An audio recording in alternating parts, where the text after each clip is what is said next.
Hi again, guys. How are you? This is a continued series. Tonight we're going to make Bucci style meatballs. And these are my assistants. My twin boys, Vincenzo, say hello. And this is Antonia.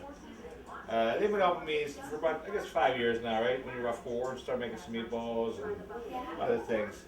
So we're going to get started in a minute. You guys go take a break, and I'll call you when I call you. We're going to start making some meatballs, okay? Okay. Most meatballs in a Brucey, you have a ground beef, and sometimes you use a pork, everything else. But me professionally, I use pure beef. And as you can see, the color, nice, beautiful meat. Just freshly butchered this morning. Okay, and usually I use grind chuck. And the best thing to do is get a butcher, and they'll butcher for you and grind it fresh. And when you do that, make it the same day. Now today I'm only making about 20 pounds of meatballs, which depending on the size will give you about 220, 240 meatballs. And then if you want to do it at home for your family, you can do it at a time. Let's say do a bunch. We don't want to do 3 pounds of meatballs. It's the same waste. You get dirty the same way. You got to mix. You got to turn the oven on. So we make how many pounds? No, not the pounds. We make 10 pounds, 20 pounds. Then you can freeze it. So what's the first ingredient we start with? Is nice meat. Okay. Oh, also a little tip.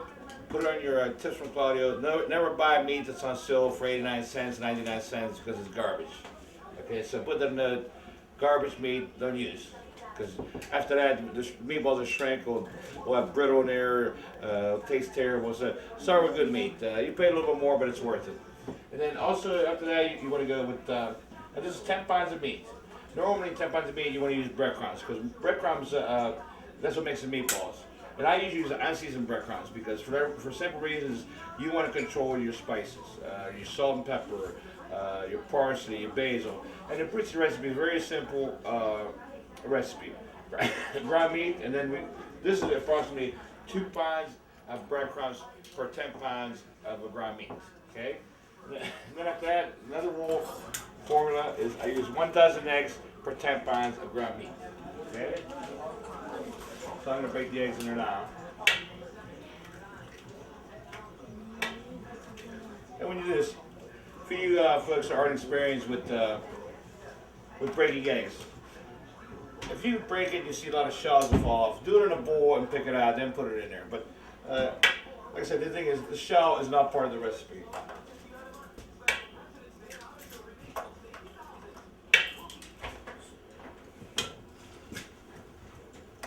But you know what, let me do it by hand because I'm not used to do it by hand.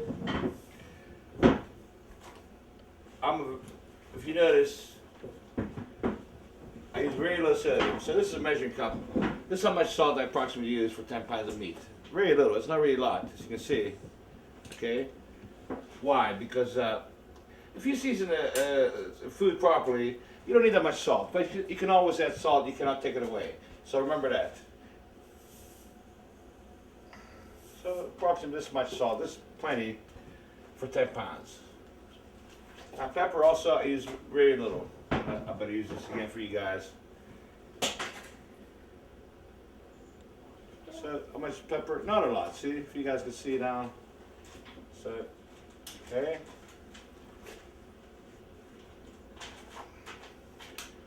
Not a lot. Okay. Fresh parsley or dry parsley? Remember, if it's fresh parsley, you have to use twice the amount as dry parsley. Okay, so parsley for 10 pounds, probably going to use about, well, let me measure it first and then you guys can tell. Probably about 3 handfuls for 10 pounds.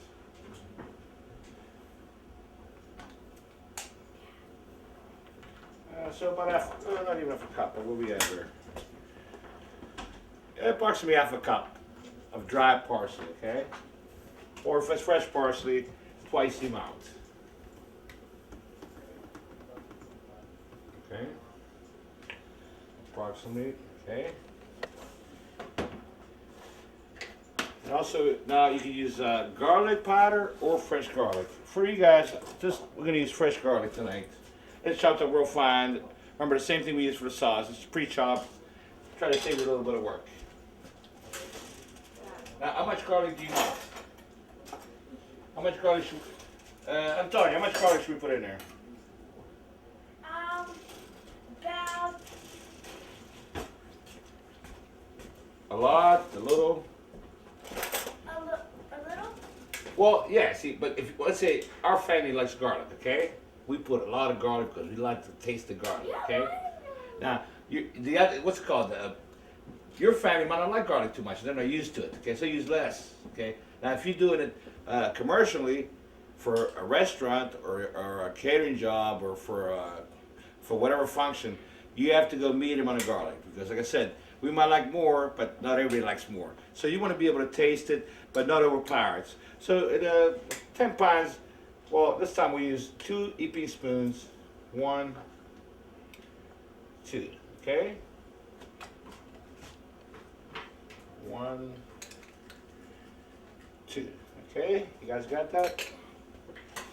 So once again, you use garlic powder. Well, once again, that's a matter of taste, okay? How much garlic you use. Like I said, if you're making it for your personal, for yourself, for home, use as much as you like, and you can stand or you used to. So, but if you're making it for somebody wants you to say, hey, can you make me 100 meatballs for my family for this function? You don't know the people, you make it medium. You maybe put 1 spoon of garlic instead of 2. So this is a rule, a personal preference. 10 pounds of rigatoni. Nikki's gonna cook 2 pounds of rigatoni downstairs. So that's about 1/5 of this bag, Nick, okay? Which is where? Was about here, okay? All right. Boy, maybe see with salt. We got a sauce down there. You know how to do that, right, Nick? You don't need my help. You got a scallop pasta down there? I hope so. What's scallop pasta? Tell them. They don't know.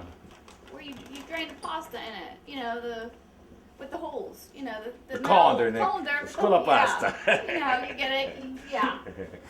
Scallop pasta. In case everybody does, I always call it scallop pasta. If you're working with me, that's scallop pasta, right? Okay.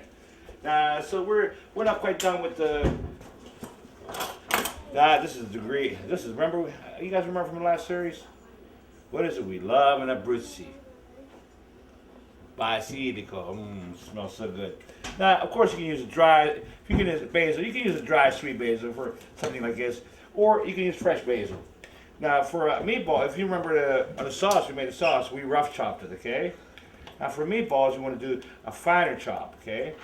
So, one way to do that, okay, is we'll try to do it all once, but what we do is start chopping. This is going to take a little bit of time because you want to chop it finer, okay?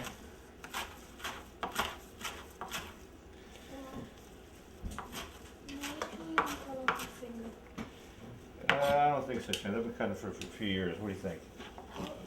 I never come up with a cut finger there. A little cut, but a couple burns. I've come up with some burns. And you call them tattoos. Yeah, we call it the. Oh, see, Vincenzo right there. He wants to get tattoos all the time. I'll tell you a story, okay? Now, Vincenzo wants tattoos, wants earrings. Vincenzo, you don't need to get tattoos. Just work with me in the restaurant. You get tattoos like that. Hey, look, burn marks, cut marks. Oh yeah, I have tattoos everywhere. Yeah. I have little cuts here, but that's called occupational hazards. Now, to make it fine, you really want to go back and forth for a little while because you don't want it too big in the meatballs. Now, this is approximately about I say about 10 ounces of fresh basil, which is a lot, as you can see. But this is going to give it the flavor. And once again, in Abruzzi, oregano is really not one of our spices that we use. Some people in this country, some Abruzzi that come in this country, they start using oregano a little bit more. But that's really, like I said, a southern spice. And Abruzzi cuisine is known as some of the best cuisine in the world because really you don't want to hide the food. You know, you don't want to over season it and over spice it and use really you want to use 1 or 2 spices. As you can see, I'm going back and forth so it gets finer. Just keep